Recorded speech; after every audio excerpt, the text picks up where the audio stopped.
Estamos en la clase número 15, ¿verdad? Bien, la unidad que estamos tratando es la unidad 5, perspectiva psicoanalítica de la personalidad. Estamos en el capítulo número 4, patología, ¿verdad? La anterior clase habíamos concluido con dos afirmaciones que nos dejó a la posteridad Lacan. ¿Recuerdan cuáles son esas dos afirmaciones?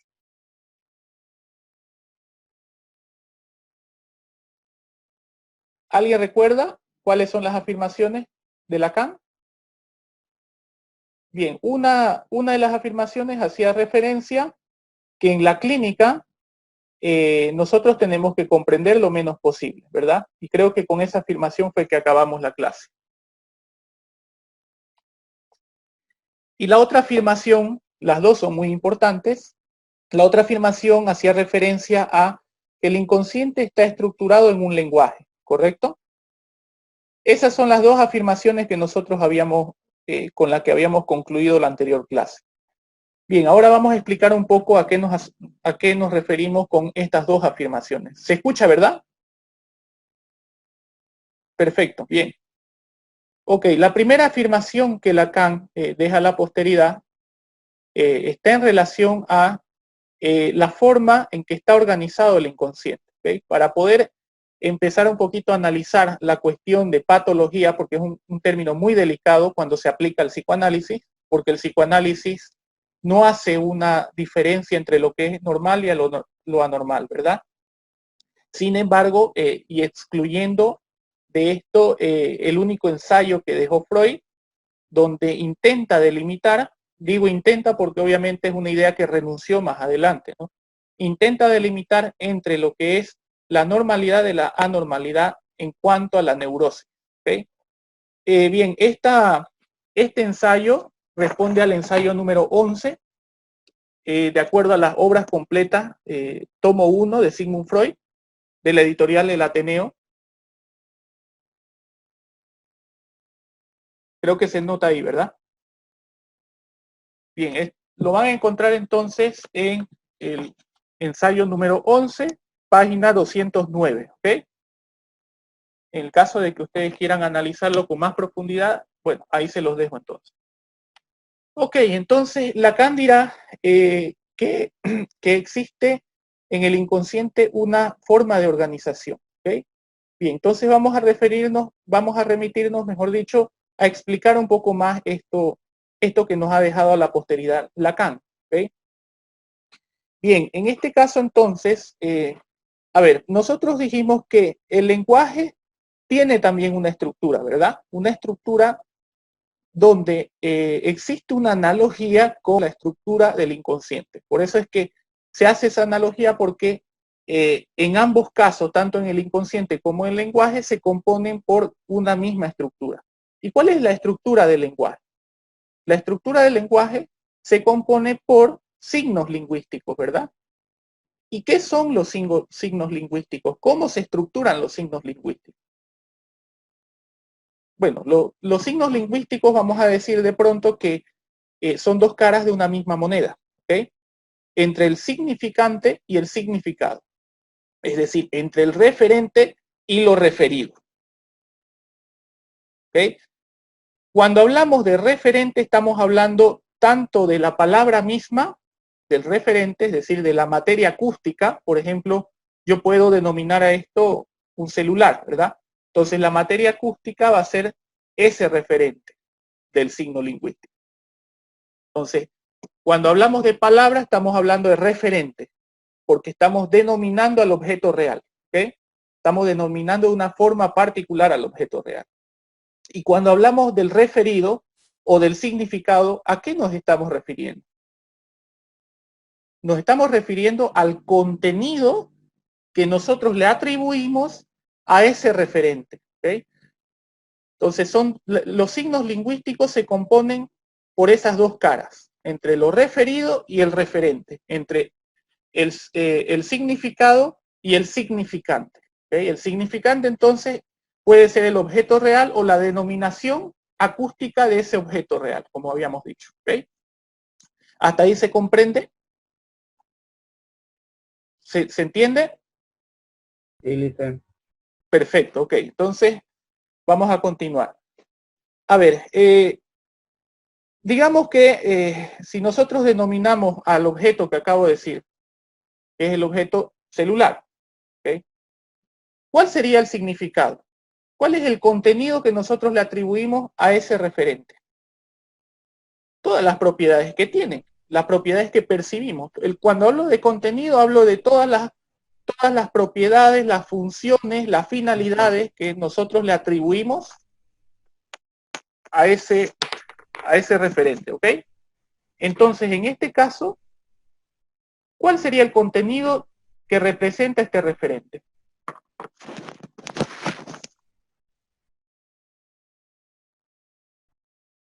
¿Alguien me podría decir?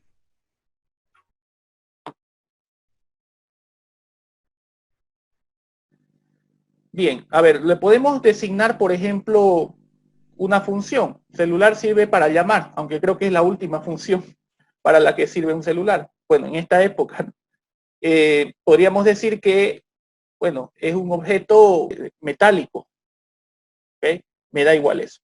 Entonces, todo ese significado es el contenido, es decir, el significado mismo de ese significante, ¿ok? Bien, entonces, de la misma manera que se compone el lenguaje, se va a componer también la estructura del inconsciente, ¿ok? En esto hay que ser bastante incisivos porque, lógicamente, estamos tratando de hacer la analogía entre el lenguaje y el inconsciente para llegar a algún punto respecto a la patología de la personalidad. ¿Ok? Entonces, a ver, ¿dónde se encuentran todas las normas convencionales en los signos lingüísticos? ¿Dónde se encuentran? Vamos a decir de pronto que se encuentran en el significante, porque nosotros más o menos por convención le denominamos a los objetos de igual forma, ¿verdad? Para todos esto es un celular, para todos esto es una taza, ¿verdad? Entonces quiere decir que nosotros lo denominamos más o menos igual, es decir, denominamos bajo el referente más o menos igual dentro de un mismo contexto. Tal vez en otro contexto ya exista otro tipo de convencionalidad respecto a los referentes, a la asignación del objeto real. Entonces, en este caso, vamos a decir que la subjetividad se encuentra en el significado. Ahí es donde más o menos nos diferenciamos, ¿ok? No en el significante, sino en el significado, la otra cara del signo lingüístico, ¿ok? Entonces, el significado va a aportar un contenido propio de la subjetividad de cada uno. Es decir, que aquí podemos ver de que en el significado podemos ver que hay una subjetividad por parte de los individuos. Ahora, vamos a hacer de pronto esta comparación con la segunda afirmación que dijo Lacan, que dejó a la posteridad Lacan. La afirmación es, en clínica debemos comprender lo menos posible. Esto de pronto puede sonar un disparate, porque cualquiera diría, bueno, pero en la clínica nosotros tenemos que comprender, tenemos que diagnosticar, tenemos que tratar un determinado problema, y para eso tenemos que comprender ese problema. Entonces, no tiene como que aparentemente mucho sentido. Pero si tomamos en cuenta lo que conocemos de la estructura del lenguaje y del inconsciente, podemos decir que sí tiene mucho significado esta afirmación. Debido a que, a ver, nosotros no podemos dejar por sentado los conceptos que está manejando de un objeto al paciente. ¿Ok? Cuando hablamos de que en clínica no se puede comprender, estamos hablando inmediatamente de que no podemos atribuirle nuestros propios significados a partir de una concepción que maneja el paciente. ¿Se entiende esto? ¿Se entiende? Se entiende, Liz. Sin ¿Perdón? embargo, se entiende. Sin embargo, Perfecto. Liz, desde el Sí, punto de vista adelante. del paciente, ¿me escucha, Isa? Sí, sí, adelante, adelante. Desde el punto, claro, le decía, desde el punto de vista del paciente, como somos diversos, tenemos cada uno diferentes experiencias, en ese sentido, pues, llega a ser subjetivo. Pero entonces, si Exactamente. no lo intentamos comprender, ¿qué es lo que hay que intentar? Perfecto. Entonces, a ver, primero hay que entender el concepto y luego vamos a ver cómo podemos salir de esta aporía. Okay. Cuando Lacan dijo hay que comprender lo menos posible en clínica, entonces está haciendo referencia a que nosotros tenemos que manejar, para comprender un problema tenemos que manejar primero cuáles son las concepciones y los significados del que parte el paciente. ¿Ok? Si nosotros decimos que un signo lingüístico, por convencionalidad, el significante no lo cambiamos, ¿verdad? Todos más o menos designamos al mismo objeto bajo el mismo referente. Sin embargo, en cuanto al significado, el significado es más subjetivo. Entonces, en clínica tendríamos que primero preguntar por ese significado antes de proceder a comprender un determinado problema del paciente. Entonces, no resulta tan extraño esto. Y llegamos llegamos, por supuesto, a un problema en el caso de que nosotros empecemos a utilizar nuestras propias concepciones para entender el problema del paciente, sin primero tomar en cuenta cuáles son las concepciones de las que está partiendo este. ¿Okay? A ver, suponiendo que un paciente psicótico vaya a la clínica, vaya al consultorio, y les lance una afirmación, les diga, bueno, yo vengo aquí porque sueño con un elefante rosado todos los días. Cualquiera diría en esa situación que, lógicamente, bueno, el sueño es un sueño, nada más, entonces no indica ningún problema. Pero si nosotros no preguntamos qué soñar para el paciente, estaríamos incurriendo en un problema, porque nosotros estamos atribuyendo lo que creemos del sueño. Sin embargo, lo que quiso decir el paciente es que imagina un elefante rosado todos los días. ¿Se está comprendiendo la idea? Sí, Lisa, al menos. Perfecto, excelente. Si no se comprende, por favor, interrumpan la clase, no hay ningún inconveniente. Yo con mucho gusto despejo la duda, ¿ok? Porque estamos en un nivel de abstracción muy complicado, vamos a decir, ¿no? No es tan fácil entender todos estos conceptos. Muchos de ellos son metafóricos y vamos a seguir profundizando más todavía, ¿ok? Bien, entonces, cuando Lacan afirmó en la clínica hay que comprender lo menos posible, está haciendo referencia, no es que no vamos a hacer nada, sino que hace referencia a que nosotros no tenemos que dejar por sentado la concepción de la que parte el paciente. ¿Ok? Bien, entonces con esto vamos a entrar a la siguiente cuestión dentro del capítulo de patologías. Para eso voy a compartir la diapositiva, ¿ok? Bien. Ok, el primer concepto que vamos a manejar, que lo desarrolló tanto Freud como Lacan, son las formaciones del inconsciente. ¿Okay? Las formaciones del inconsciente es un concepto fundamental para entender la estructura de personalidad desde el punto de vista del psicoanálisis. Vamos a ver por qué. ¿Qué son las formaciones del inconsciente?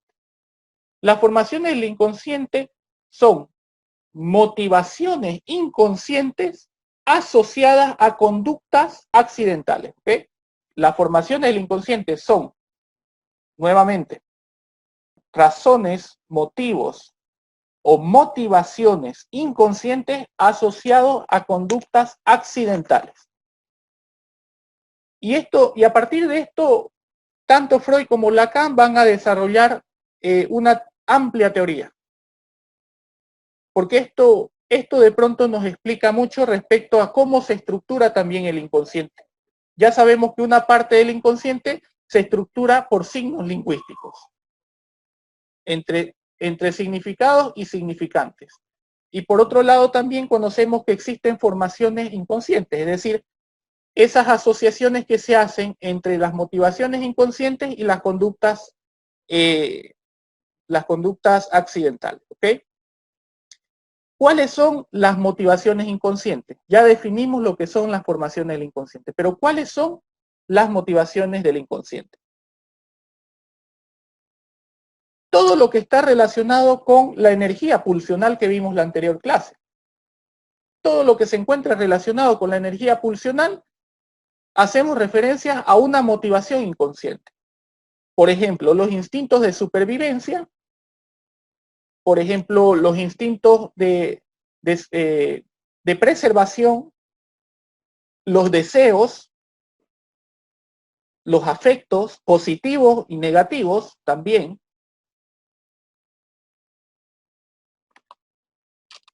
En fin, todo esto ustedes ya saben que hace referencia a un tipo de energía pulsional, ¿verdad? Los instintos de preservación son energía pulsional. Los instintos de supervivencia son energía pulsional. Entonces, en ese sentido lo vamos a comprender de que si hablamos de energía, hablamos de impulso. Y si hablamos de impulso, hablamos de motivación, ¿verdad? Entonces es importante tomar en cuenta esta concepción. Pero fíjense que nosotros también hablamos no solamente de que las formaciones del inconsciente son motivaciones inconscientes, sino son asociaciones, ¿verdad? Asociaciones con conductas accidentales. ¿Y cuáles son esas conductas accidentales? Vamos a enumerarlas. Las conductas accidentales que identificó Freud en el inconsciente, perdón, a partir del consciente, porque son expresiones, son actos fallidos, 1, 2, los chistes, 3, los sueños, y 4, uno de los más importantes que desarrolló, los lapsus linguae. ¿Alguien me lo puede volver a mencionar, por favor? Las cuatro conductas accidentales. Actos fallidos, Uno, chistes. 2, chistes. correcto. 3, sueños. Y 4, lapsos lingual, ¿cierto? Lapsus linguae. Linguae. Ah, linguae. Ah, Correcto. ya. Lapsus linguae. Lapsos linguae. Ah, ya. Esos serían los 4, entonces, las 4 conductas accidentales. ¿Por qué son accidentales? Porque Freud hace relación como una conducta accidental a un tipo de error que nosotros eventualmente cometemos en nuestra cotidianidad. Estas 4 conductas accidentales, Freud las va a mencionar a partir de 3 ensayos. El primer ensayo donde lo menciona Freud es en psicopatología de la vida cotidiana. El segundo es en la interpretación de los sueños, que creo que hemos leído algo respecto a la interpretación de los sueños, porque es un texto básico de Freud. Esos son, creo, los más importantes. De momento, creo que en otros ensayos más también hace referencia, pero aquí es donde los describe de una forma muy minuciosa Freud. ¿Okay? Bien.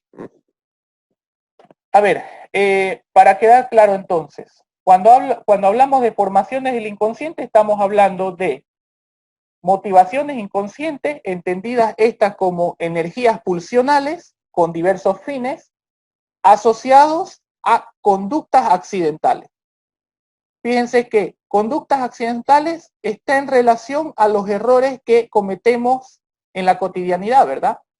Pero fíjense que bajo esta definición, Freud nos decía que un error oculta un impulso pulsional. ¿Se dan cuenta entonces, verdad? Lo que nosotros llamamos un chiste puede estar ocultando un afecto negativo. Es lo que comúnmente nosotros enmascaramos en la cotidianidad. Y le decimos al amigo, bueno, lo insultamos y le decimos, bueno, era en chiste lo que te decía nada más. Pero el chiste puede ocultar una gran verdad.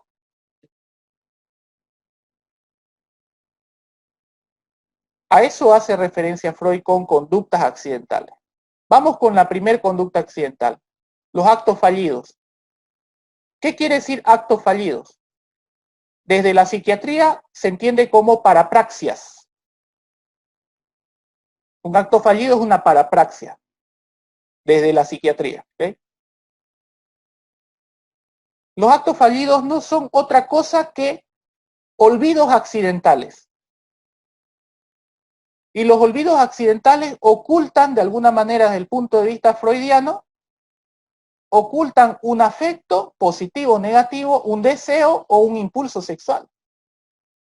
Porque están asociados, son conductas accidentales que están asociadas a las motivaciones inconscientes. O sea que nada raro que si nos presentan a una persona que de pronto nos desagrada, nos olvidemos rápidamente su nombre.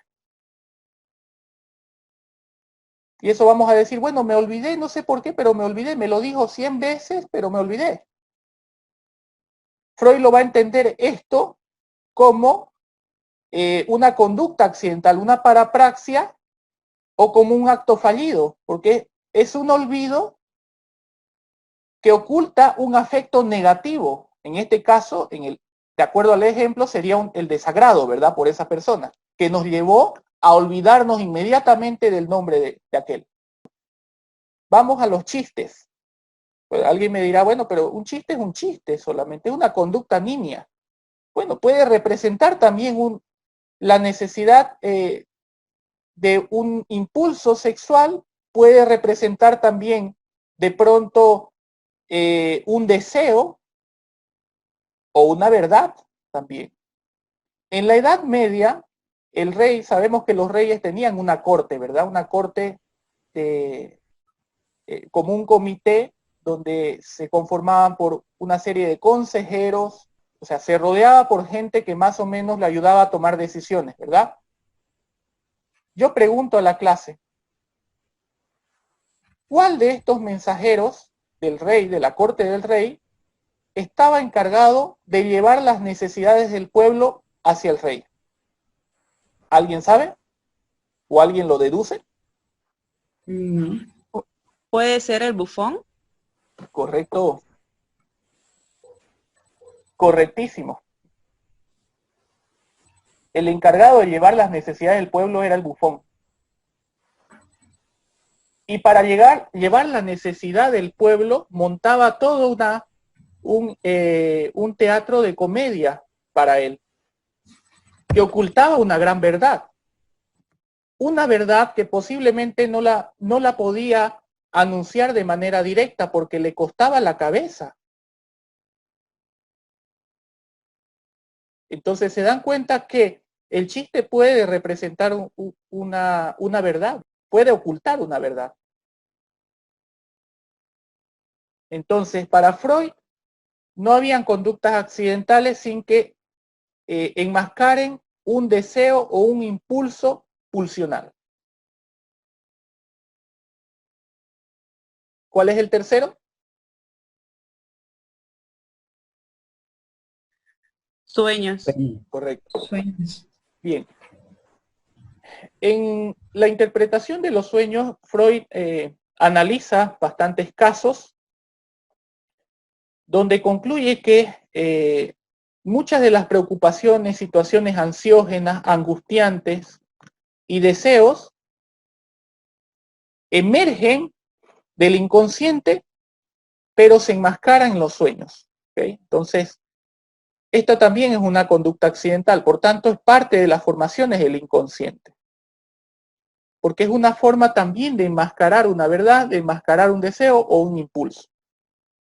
Entonces, el significado del sueño para Freud se entiende desde el punto de vista de una formación del inconsciente.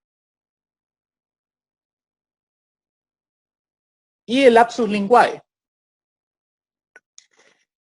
Bien, el lapsus linguae es un concepto bastante delicado, si bien es una formación del inconsciente, porque obviamente también un error lingüístico oculta una gran verdad, oculta un impulso sexual o un deseo, un afecto positivo o negativo. Tenemos muchos ejemplos de esto, ¿verdad? Incluso ejemplos mediáticos tenemos de esto. Y nosotros cometemos errores todo el tiempo, errores lingüísticos. Queremos decir una cosa, pero terminamos diciendo otra, ¿verdad? Esos son lapsus linguae. Sin embargo, lo delicado de estos conceptos es que no todos los errores lingüísticos pueden considerarse formaciones del inconsciente. No todos los lapsus linguae están relacionados a un impulso pulsional. Tenemos que diferenciar muy bien esto. Porque hay errores lingüísticos que son errores de procesamiento de la información. Son errores del lenguaje como proceso mental. No necesariamente todos los lapsus linguae son producto del enmascaramiento de un impulso sexual, un impulso de supervivencia, un deseo o un afecto positivo y negativo. ¿Okay? Pero de pronto esto es un tabú porque escuchamos a veces algunos lapsus linguae que, bueno, inmediatamente se nos viene Freud a la cabeza, ¿verdad? Y decimos, bueno, quiso decir esto y dijo otra cosa por algo, porque estaba pensando en algo indebido seguramente. Y esto es lo que ocurrió a nuestra querida y gran periodista Jimena Antelo hace 8 años, ¿verdad? Cuando estaba anunciando la apertura de la Feria Exposición de ese año. Ella dijo, la Feria Exposición abrirá sus piernas. Bueno, lo que quiso decir es, la Feria Exposición abrirá sus puertas, ¿verdad? Terminó abriéndola. En efecto, de pronto la sociedad estalló, el tabú estalló. Jimena Antelo estaba pensando en sexo. Entonces, a ver, hay que analizar esto para no cometer ese tipo de errores. No hablo de no cometer lapsus, porque los lapsus los vamos a cometer siempre. Sino hay que hacer una diferencia entre lo que son lapsus linguae desde el punto de vista freudiano de lo que son lapsus linguae como proceso mental, como error del proceso del lenguaje. Entonces, para no cometer justamente todo este alboroto, a ver, escuchemos un poco de todos los periodistas que han cometido el mismo error. No solamente ha sido Jimena Antelo la única que ha cometido este error, han sido muchos periodistas. A ver, lo vamos a escuchar de pronto, ¿ok? De la Feria de Exposición 2005 que a todo motor abrirá sus piernas. Sí,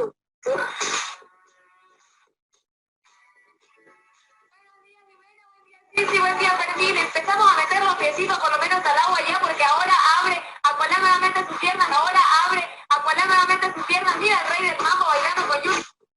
Vamos a hablar ahora de la Feria de Exposición, que como todos sabemos abre sus pies puertas de exposición, que como todos sabemos abre sus pies puertas este viernes. Perfecto, entonces hemos visto de que más de un periodista ha cometido el mismo error. Y de pronto la sociedad lo satanizó esto. Dijo, bueno, están pensando en sexo, todo el tiempo están pensando en sexo. Bueno, es incorrecto esto es incorrecto. No todos los lapsus linguae partimos de ese principio, no todos los lapsus linguae son conductas accidentales que enmascaran un deseo o un impulso sexual. En este caso el tabú se da porque obviamente la frase tiene relación con lo sexual, ¿verdad? Sin embargo, entenderemos de que no corresponde a la asociación de un impulso sexual propiamente, pese a que la palabra, el término piernas, engancha con lo que dijo previamente, haciendo pasar como que fuese un impulso sexual o producto de un razonamiento, un pensamiento sobre sexo. A ver, la psicología cognitiva nos plantea de que existen determinados lapsus linguae que son errores netamente cognitivos porque es producto de un error fonético, un error fonológico. Nuestro lenguaje, la producción del lenguaje, existen dos funciones. Por un lado, la función semántica y por otro lado, la función fonética. La función semántica en la producción del lenguaje, es decir, lo que estamos hablando, la función semántica se encarga de extraer el contenido de lo que vamos a decir. Pero la función fonológica o fonética se va a encargar de ordenar lo que vamos a decir. De pronto vamos a relacionarlo con la función número 2, que es la función fonética. Esta trabaja por similitud fonética. Es decir, que todas las palabras que están en nuestro almacén son palabras que se relacionan en cuanto a, no al significado, sino en cuanto a cómo suenan. Ahora, volvamos al ejemplo de Jimena Antelo. La palabra piernas tienen la misma cantidad de sílabas, la misma cantidad de fonemas, es decir, de letras. Fíjense que tienen, junto con la palabra puertas, tienen la ubicación del golpe de voz en la misma sílaba. Piernas, puertas. Ambas palabras terminan en plural. Piernas, puertas. Tienen mucha similitud fonética estas dos palabras. Por tanto, en este nivel fonético de nuestro procesamiento del lenguaje, el error fue fonético. Se extrajo una palabra por otra, por la similitud fonética que presentan ambas. No hay un significado sexual ahí, simplemente hay un error fonético en este caso. Esto lo digo solamente con el afán de que nosotros podamos diferenciar cuándo podemos llamar un lapsus linguae desde el punto de vista freudiano de un lapsus linguae desde el punto de vista cognitivo. En ambos casos cometemos un error, pero tienen diversos orígenes, ¿verdad? ¿Se entiende hasta aquí? Listen, Sí, adelante. disculpe, ¿puedo poner un ejemplo que me pasó el otro día para ver si es un lapsus o no? Claro que sí, claro que sí. Ya. Por ejemplo, estaba yendo con mi hermana a comprar pollo bien temprano y me venía hablando ella de donas. Me decía, voy a hacer dona, vamos a hacer para el desayuno ya, le decía más tarde. Y 2 minutos antes de que lleguemos a comprar pollo, ella me seguía hablando de las donas. Y yo fui y le pedí a la señora, en vez de que le pida 2 pollos, le dije, dame 2 donas. Claro que me morí de vergüenza porque no vendía donas la señora. Ya. Pero ahí, digamos, hubo esa confusión y siempre que, digamos, hay un pensamiento o pienso en otra cosa que tengo que hacer o que voy a hacer, siempre me pasa lo mismo. Claro. Pero excelente el ejemplo. Sin embargo, no responde a un lapsus linguae desde el punto de vista cognitivo y tampoco responde al enmascaramiento de un impulso, ni un deseo. Ese en particular, ese ejemplo que usted me da, responde a un problema de carácter memorístico, mnésico, nada más. ¿Se entiende? Sí, está bien, gracias. Lógicamente, en nuestra memoria a corto plazo, nosotros siempre procesamos la información, pero de una forma limitada. Es decir, que albergamos una información inmediata, pero de manera limitada. Entonces, de pronto, usted se quedó con esa idea dentro del procesamiento mnésico a corto plazo. Por tanto, llegó a un nuevo lugar y como tenía ese pensamiento específico, entonces lógicamente lo largó. Es más o menos de lo mismo que nos pasa cuando nosotros salimos de nuestra cama y estamos con la idea de ir a comer algo y terminamos en el baño, ¿verdad? Ese es un error mnésico nada más, un error memorístico, porque estamos acumulando información y de pronto surge otra información y desplaza la anterior. ¿Ok? Entonces no responde. Sí, adelante. Creo que no tenemos mucho tiempo. Ya. Por ejemplo, podría ser un lapsus linguae que usted diga al iniciar la clase, buenas tardes chicos, que en vez de decir buenas tardes chicos, usted diga hasta luego chicos, por el simple hecho de no querer estar en esta clase. Qué interesante. Qué interesante. Puede ser. A ver, tendríamos que analizarlo bastante eso. Es posible que sea un lapsus linguae. Un lapsus como producto del poco interés de pasar una clase, ¿verdad? Claro. En vez de saludar, decir, bueno, hasta luego, me parece que puede haber un deseo o una no importancia de pasar esa clase. Entonces, puede ser un lapsus linguae porque desde el punto de vista freudiano, no desde el punto de vista cognitivo. Bueno, de pronto vamos a tratar de extender un poco más la respuesta cuando volvamos. Ya tenemos un minuto, así que Dentro de 5 minutos volvemos, ¿ok? Ya. Perfecto.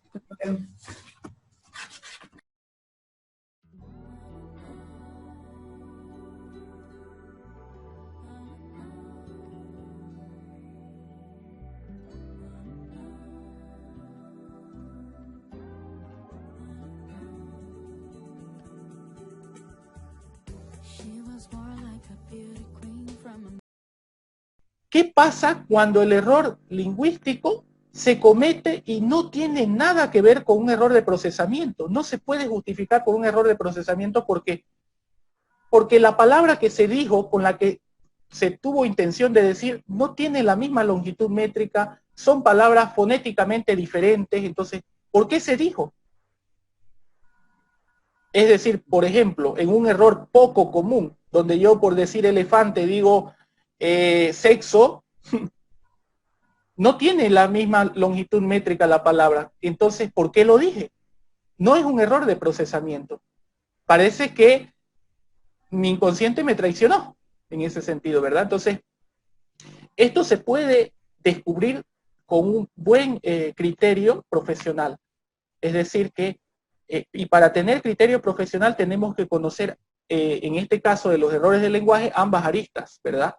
Porque si solamente conocemos la freudiana, vamos a ver lapsus linguae en todos lados. Y desconocemos completamente los errores a nivel de procesamiento. ¿Okay? ¿Alguna pregunta más al respecto?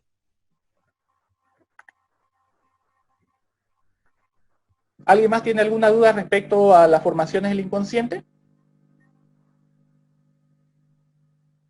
Ahora, dice, aún tengo una duda sobre los sueños. Siempre ¿Ya? me ha inquietado saber qué realmente son los sueños. ¿Son un mensaje? ¿Es producto de nuestro pensamiento, es inconsciente? Según Freud acá adelantó algo. No, ¿Ya? no estoy del todo de acuerdo, pero usted puede declararnos, porque cada uno tiene una experiencia, ¿no? Por ejemplo, le adelanto. Yo lo divido, mi sueño, en dos partes. En la primera parte es como continuación de mis actividades diarias. ¿Ya? En el día me he pasado jugando fútbol, en la noche continúo jugando, ¿no? Por lo menos una primera parte. ¿Ya? Después viene la segunda parte, eso ya como si fuese un mensaje anticipado. Yo también me he soñado, ¿por qué me he soñado así? Y al día siguiente lo entiendo, ¿por qué? Claro. Después de 2 o 3 días, ese sueño tenía un significado. Por ejemplo, ahora, y a esas alturas, muchos de esos tipos de sueños lo entiendo y realmente es eso. Me he soñado por esto, ¿no? O si estoy en una bajada, una subida, ¿qué hago? Etc. Entonces lo divido en dos partes. Según Freud, ¿cómo nos explica qué realmente es el sueño? Ya. Ya, está bien, voy a hacer la aclaración. Y es lo más importante, lo que usted acaba de decir hace un momento, es lo más importante, creo yo. Para poder interpretar, sea un sueño o una conducta, la primera pregunta de un profesional es, ¿bajo qué modelo parte? ¿Bajo qué modelo teórico lo vamos a comprender? Porque si no, podemos hablar de lo que creemos nosotros. Entonces, cuando se habla desde el punto de vista, vamos a decir, desde el punto de vista profesional, tenemos que sí o sí preguntar cuál es el modelo del que se está partiendo para poder interpretar una conducta o en este caso un sueño. Si es el modelo freudiano, entonces ya tenemos la respuesta. Es una formación del inconsciente. Es una conducta, vamos a decir, de pronto accidental, que está ocultando un deseo, un afecto positivo y negativo, o puede estar ocultando un impulso, sea de naturaleza sexual o un instinto de supervivencia o una ansiedad o un dolor también. ¿Okay? Entonces, esa es la interpretación que va a dar Freud respecto a los sueños. ¿Okay? Entonces, en este caso, cuando hay un sueño reiterado, vamos a decir un mal sueño, una pesadilla, entonces quiere decir que hay algún afecto negativo probablemente, puede ser también que haya alguna clase de experiencia traumática, alguna ansiedad, alguna situación de carácter angustiosa, Entonces, desde este punto de vista tendríamos que develar cuál es el contenido que está enmascarando el sueño. ¿Okay? Ahora, desde el punto de vista astrológico, bueno, si partimos desde el punto de vista astrológico, probablemente digamos, no, pero es un presagio de lo que me iba a pasar. Entonces, todo depende de qué modelo vamos a partir para explicar un fenómeno comportamental, en este caso el sueño. ¿Okay? Porque si nos preguntamos desde dónde interpretamos lo que vemos o lo que conocemos, por supuesto que vamos a hablar distintos lenguajes y no vamos a llegar a ningún lado siempre, ¿verdad? Porque son lenguajes diferentes, entonces el entendimiento va a ser diferente. Y no se olviden de que una cosa no puede ser buena o mala, ¿verdad? No existen absolutos en esto. Simplemente estamos hablando de posiciones nada más. ¿Okay? Bien, entonces, desde el punto de vista psicoanalítico, ya ustedes saben que un sueño es vamos a decir, es una motivación inconsciente asociado a una conducta accidental, en este caso, asociado a un sueño. Por tanto, desde la terapia psicoanalítica tendríamos que develar, primero, interpretar ese sueño y develar cuál es el contenido que está ocultando esta formación del inconsciente. ¿Ok? Bien. Ok, vamos a seguir entonces. Vamos a compartir la diapositiva. Bien, a ver, vamos a hablar ahora de la formación del síntoma, ¿ok? Fíjense que son dos subcapítulos que son diferentes. Formaciones del inconsciente, de la formación del síntoma. Y esto se debe a que tanto Freud como Lacan dieron un espacio reservado para poder interpretar la formación del síntoma. No la entendieron desde la arista de una formación del inconsciente, sino que separaron esta temática para poder analizarla. Ya nosotros en la primera clase de la perspectiva psicoanalítica hablamos un poco sobre la formación del síntoma. Ahora vamos a profundizarla un poco más. ¿Okay? En ese momento el entendimiento tal vez no era muy profundo respecto al manejo de los términos, a las concepciones de las que parte el psicoanálisis, pero a esta altura ya más o menos nosotros podemos enganchar con lo que hemos visto. Bien, a ver, a diferencia de las formaciones del inconsciente, fíjense que los lapsus linguae, los sueños, los actos fallidos, es decir, los olvidos accidentales, esto de pronto van a ser, vamos a decir, conductas naturales en el ser humano, porque todo el tiempo los cometemos, ¿verdad? Todo el tiempo cometemos errores de lenguaje, todo el tiempo tenemos sueños, todo el tiempo hacemos chistes que ocultan alguna verdad, todo el tiempo nos olvidamos de las cosas y pretendemos de que esto forma parte de la cotidianidad. Entonces, esto quiere decir de que hay una naturalidad, es decir, las formaciones del inconsciente son naturales y funcionales en el aparato psíquico, desde el punto de vista de Freud. A diferencia de la formación del síntoma, que ahorita vamos a ver de qué se trata. Son funcionales las formaciones del inconsciente porque permiten descargar esa energía que, si no fuese por esos errores accidentales o conductas accidentales, tenderíamos a acumularlo, ¿verdad? Y ustedes saben que cuando lo vamos acumulando, posteriormente vamos negando, vamos inhibiendo algún impulso, posteriormente lo liberamos repentinamente y bueno, hacemos catarsis, ¿verdad? Debido a que hemos ido acumulando la energía pulsional, en cuyo caso no había una forma de descarga. ¿Okay? Entonces, las formaciones del inconsciente nos permiten descargar, dosificar esa energía, que salga de nuestro inconsciente y que se vaya disipando en la realidad. Por eso es funcional. Por eso hacemos chistes de vez en cuando. Por eso soñamos cosas de vez en cuando. Por eso cometemos errores de vez en cuando, porque se está descargando esa energía y se está dosificando, fíjense. Si no tuviésemos este tipo de errores, por supuesto que estaríamos acumulando esas energías, esos deseos, esos afectos, ¿verdad? En el inconsciente. ¿Se entiende esto? Perfecto, entonces vamos a ver la formación del síntoma. A ver, la formación del síntoma no se debe a un deseo ni a un afecto positivo y negativo. se debe a la evitación de una experiencia traumática del sujeto, sea fantasiosa o sea real. Aquí hablo de la fantasía y también de lo real. ¿Por qué? Porque ya vimos que la fijación es producto de la resolución, vamos a decir de pronto, inadecuada de un conflicto edípico, ¿verdad? O de un conflicto oral o de un conflicto anal. Ahí nosotros estamos remitiéndonos a la fantasía, ¿verdad? Porque no hubo nada real. El complejo de Edipo no se enmarca dentro de lo real, se enmarca dentro de la fantasía.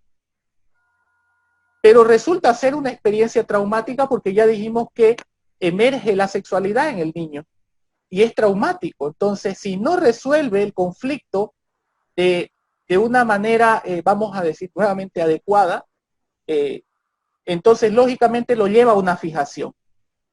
Y la fijación es lo que va a estructurar la sintomatología de nuestra personalidad. Y fíjense que esa sintomatología proviene de un conflicto fantasioso, no proviene de algo real. La ansiedad de castración es una fantasía del niño. No es que su padre lo correteó con tijeras, ¿verdad? Buscando cortarle los genitales. Entonces Freud aquí analiza la formación del síntoma a partir de una experiencia traumática, sea fantasiosa o real, ¿verdad? Fantasiosa porque puede ser producto de una fijación. Y donde hay fijación, hubo fantasía. No resuelta, ¿verdad? O resuelta a partir de una incomplenitud. Y también está la parte del orden de lo real. Es decir, que también la experiencia traumática puede haber sido real.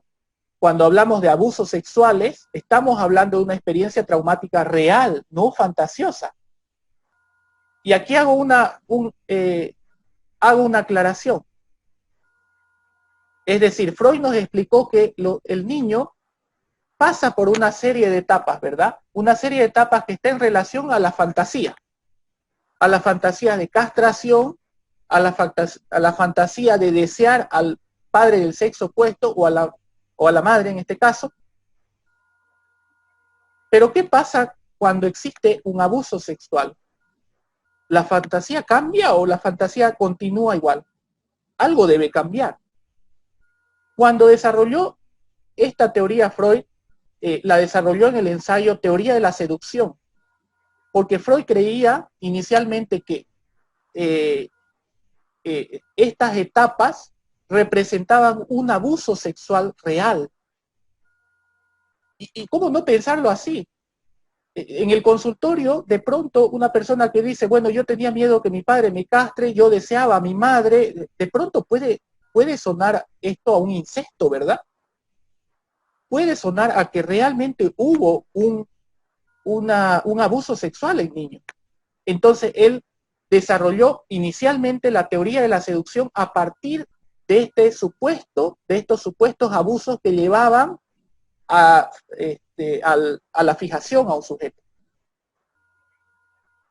Pronto rehizo esa teoría, porque se dio cuenta de que esto no respondía a lo real, esto respondía a la fantasía. Por eso es que posteriormente desarrolló otro ensayo, y a este ensayo corrigió la parte de que existían abusos sexuales. El ensayo se llama Fantasías de Seducción.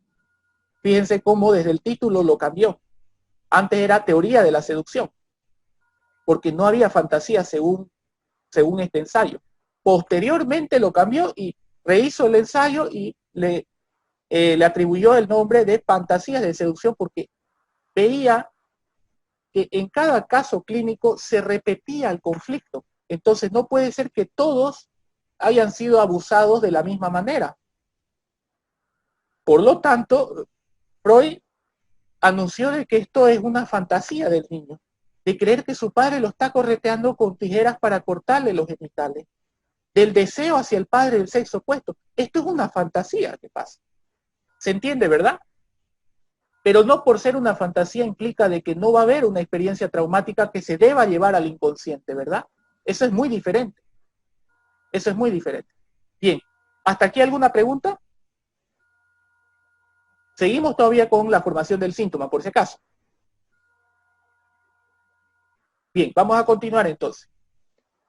A ver, todo lo que la conciencia perciba como una experiencia traumática, sea fantasiosa o real, es enviada al inconsciente, ¿verdad? Y una vez en el inconsciente hemos dicho que este espacio tiene un carácter asociativo. Entonces quiere decir que el contenido de esta experiencia traumática se tiende a asociar con alguna ansiedad o algún dolor. Cuando hablamos de que existe una asociación entre ese contenido de la experiencia traumática con una ansiedad, con una angustia o con un dolor, estamos hablando de que se le asigna a ese contenido de la experiencia traumática, se le está asignando una determinada energía, ¿verdad? Porque las ansiedades, los dolores, todo lo que se maneja de carácter pulsional dentro del inconsciente responde a un tipo de energía, a un tipo de combustible. Entonces se le asigna un tipo de energía a este contenido de la experiencia traumática. Entonces, ustedes ya saben que hay un carácter acumulativo. Cuando hablamos de energía, estamos hablando de que se acumula. Por tanto, lo funcional para el inconsciente es retornar ese contenido hacia la conciencia. Pero ese contenido tiene que ser enmascarado porque la conciencia lo sigue rechazando. No puede volver de nuevo a la conciencia, por ejemplo, el deseo por el padre. No puede volver porque es inaceptable. Por tanto, se tiende también a asociar con una conducta. Entonces, aquí hablamos de un carácter asociativo en tres partes, ¿verdad? El contenido de una experiencia traumática que se asocia y se le asigna una energía, puede ser un dolor, una angustia o una ansiedad, y también se asocia con una conducta porque eso es lo que va a retornar a la conciencia. Y la conciencia es lógicamente engañada porque de pronto la conducta no tiene ningún significado para la conciencia, por tanto se queda ahí. ¿Cuáles son estas conductas? Los dolores de cabeza, los espasmos, dolores musculares, que no tienen ninguna explicación médica. Los tics. Entonces, desde el punto de vista de Lacan, en este caso, Lacan dirá, el síntoma es una conducta sencilla o nimia que representa un gran dolor. ¿Se entiende esto? ¿Alguna pregunta hasta aquí? Cuando hablamos de formación del síntoma, entonces estamos hablando de esta dinámica. La dinámica de que una experiencia traumática, sea fantasiosa o real, ingresa a la conciencia y es censurada por la conciencia, rechazada por la conciencia y enviada por mecanismo de represión al inconsciente. Una vez en el inconsciente se asocia, ¿verdad? Se asocia con una ansiedad, con un dolor o con algún tipo de angustia. Y esto representa un tipo de energía, ¿verdad? Por el carácter acumulativo que tiene esta energía dentro del inconsciente, entonces tiene que retornar a la conciencia. Pero para retornar a la conciencia tiene que haber una asociación con alguna conducta, enmascarar ese contenido de la experiencia traumática, con el afán de que la conciencia no lo vuelva a rechazar. Entonces, si hay un carácter asociativo entre una conducta que nosotros decimos, bueno, es una conducta nada más. Hay una asociación con una gran angustia, entonces es lógico pensar de que no debemos, desde el punto de vista psicoanalítico, no debemos anular o inhibir una conducta. ¿Por qué? Esta es la gran pregunta. Freud creía que si nosotros eliminamos la conducta del síntoma, esta se tiende a desplazar.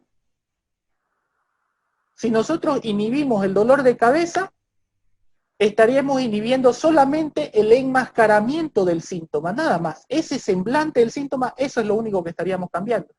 Pero el dolor continúa, ¿verdad?, en el inconsciente, por tanto se va a asociar con otra conducta. Resultado de esto es que el síntoma se desplaza a otra parte del cuerpo. ¿Se entiende esto? ¿Se entiende hasta aquí? ¿Alguna pregunta? Con permiso. Sí, sí, adelante. Entonces, esquematizándolo sería, muy a grosso modo, ocurre una experiencia traumática imaginaria o real. Correcto. Lo que hace el organismo es, esa experiencia, al ser rechazada por el yo, va directa al inconsciente, este le asocia una energía pulsional y es esa energía la que da origen a una conducta que se transforma en un síntoma. Ya. No origen, sino que hay una asociación con una conducta también. Es decir, se asigna ese combustible que en este caso va a ser representado por una ansiedad o un dolor, ¿verdad? Entonces se asocia con ese tipo de energía. Y para retornar a la conciencia se debe asociar con una conducta que no sea rechazable para la conciencia, ¿verdad? Porque si no estaría emergiendo directamente el dolor. Y si emerge el dolor, la conducta lo vuelve a censurar. Y nos volveríamos locos. Entonces, porque estaríamos con esa idea que rechazamos todo el tiempo en nuestra conciencia. Por tanto, entonces se tiene que enmascarar con una conducta. La explicación está bien, sí, Alex. Solamente es esa parte de no es que origina una conducta, sino que se asocia con una conducta. Ese sería el término correcto, ¿okay? Pero lo demás está impecable. Entonces, la energía pulsional asociada, o sea, la conducta podría funcionar perfectamente sin la energía funcional. Estamos hablando dentro de la formación del síntoma. Por tanto, estamos hablando de esas experiencias traumáticas. De manera que no todo lo que se encuentra en la realidad nos es traumático, ¿verdad? Entonces, no todas las conductas que nosotros realizamos son provenientes del inconsciente. Ahí voy. No todas las conductas son provenientes del inconsciente. Si yo tengo sed, voy y tomo agua. Entonces, desde el punto de vista freudiano, eso es una necesidad básica. Y la conducta no está enmascarando otra cosa que no es la necesidad, ¿verdad? O cuando yo estoy conversando con alguien de algún tema que no es censurable para mí, inmediatamente acciono bajo una conducta dentro de ese diálogo y no viene del inconsciente. Entonces, no todas las conductas vienen del inconsciente, solamente se reserva ese espacio para aquellas que ocultan algún dolor o alguna ansiedad. Entonces, ¿cuál es la lógica acá? A partir de la formación del síntoma, Freud nos dirá, la terapia psicoanalítica se debe establecer como bajo una acción principal que es la asociación libre. Esa es la primera acción cuando el sujeto ingresa al análisis. La asociación libre. ¿Y qué quiere decir eso? Pensar en cualquier tema sin restricción. ¿Por qué Freud intentaba aplicar este principio básico a la terapia psicoanalítica bajo la técnica de asociación libre? El propósito de la asociación libre, es decir, el hecho de que el paciente empiece a hablar por donde quiera, sin restricción, el propósito de esto es entrenar a la conciencia a que deje de censurar todos los contenidos que ingresan a la misma. ¿Se dan cuenta, verdad? Sí. Cuando empezamos a hablar de la homosexualidad, empezamos a hablar de todo lo que nos ocurre en el día a día, de todo lo que consideramos el día a día, entonces estamos entrenando a nuestra conciencia a permitirle hablar sin restricción de los temas. Y una vez que ya está entrenada la conciencia a partir de la asociación libre, una vez que está entrenada la conciencia, entonces ya podemos empezar a profundizar en determinados contenidos que están ocultos. Si nosotros empezamos en análisis, nosotros podemos darnos cuenta de dónde viene una determinada conducta, ¿verdad? Lo que no podemos es inmediatamente decírselo al paciente, directamente. Lo que pasa es que usted tiene un impulso sexual hacia su padre. No podemos porque inmediatamente su conciencia lo rechaza.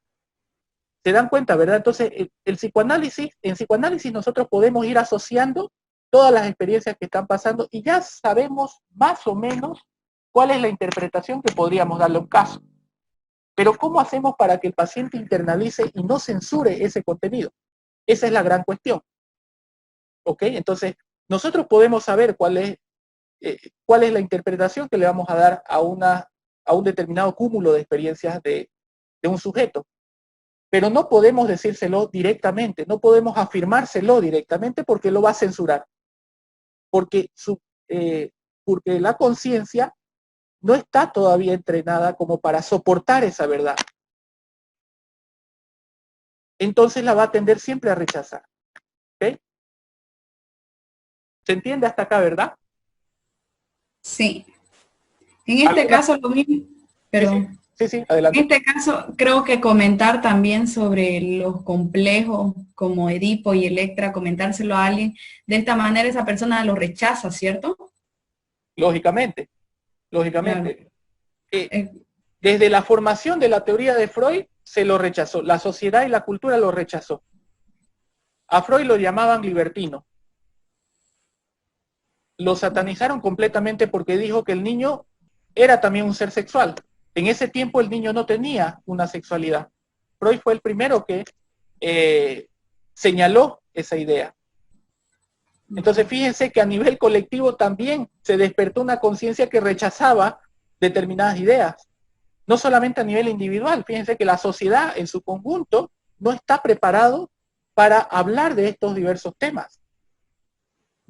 El consciente colectivo no está preparado, no está entrenado para poder soportar una verdad. Por tanto, inmediatamente viene el rechazo, ¿ok? Entonces, una vez que se entrena la conciencia, entonces, en el momento de entrenarse, ya el sujeto puede empezar a profundizar esos contenidos sin el miedo a rechazarlos.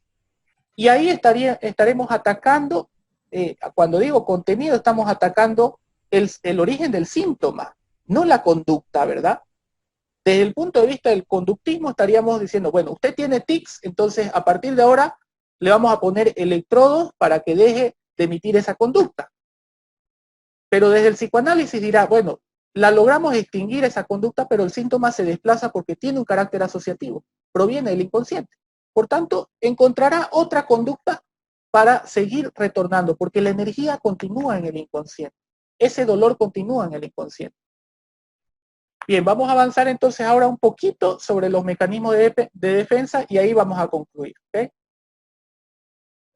A ver, hasta aquí creo que nosotros entendemos que nuestro yo no funciona al 100%, ¿verdad? Porque si funcionara al 100%, nosotros no sentiríamos nunca ninguna ansiedad, ninguna angustia. Eso quiere decir que el yo está lidiando perfectamente bien con las presiones del ello, del superyo y también de la realidad. Pero no ocurre así.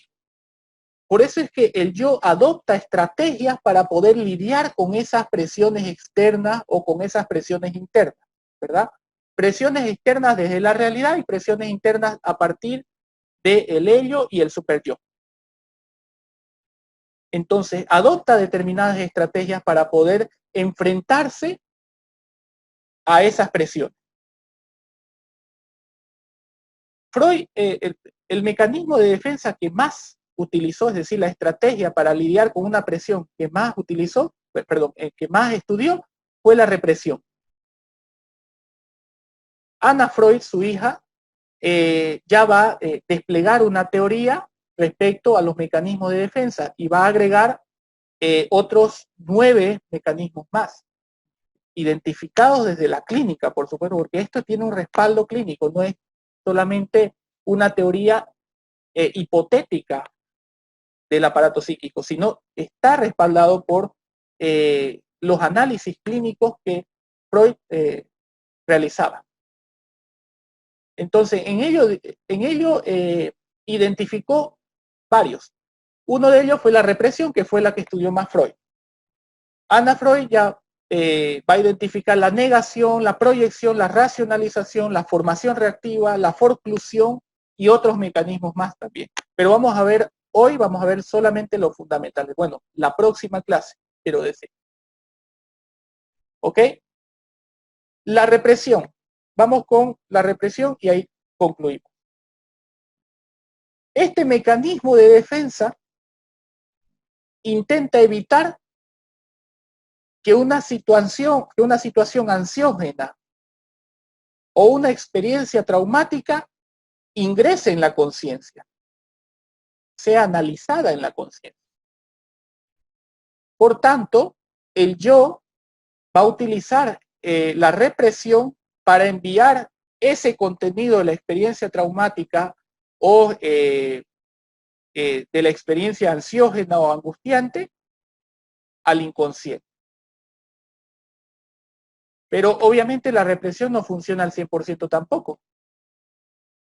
Porque fíjense que del inconsciente retorna nuevamente, ¿verdad? Pero enmascarado retorna. Entonces quiere decir que la represión no está haciendo muy bien su trabajo.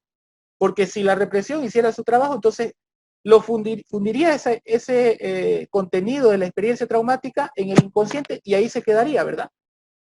Pero si retorna es que quiere decir que no trabaja al 100%. La represión es funcional, por supuesto, porque los mecanismos de defensa son funcionales. En determinadas estructuras de la personalidad nosotros ocupamos diferentes mecanismos de defensa. Eso que quede claro. Eso lo vamos a ver ya cuando veamos el último capítulo, que es estructuras de la personalidad. Bien. ¿Hasta aquí alguna pregunta? Perfecto. Entonces aquí vamos a concluir. ¿Ok? Y la próxima clase ya vamos a entrar de lleno a los demás mecanismos de defensa, el capítulo de estructuras de la personalidad y finalmente la evaluación. Y ahí concluimos con la unidad 5, ¿ok? Bueno, que tengan linda noche y que descansen. Igualmente, gracias. Gracias, igualmente. Ya, hasta luego, hasta luego. Hasta luego. Gracias, Lick.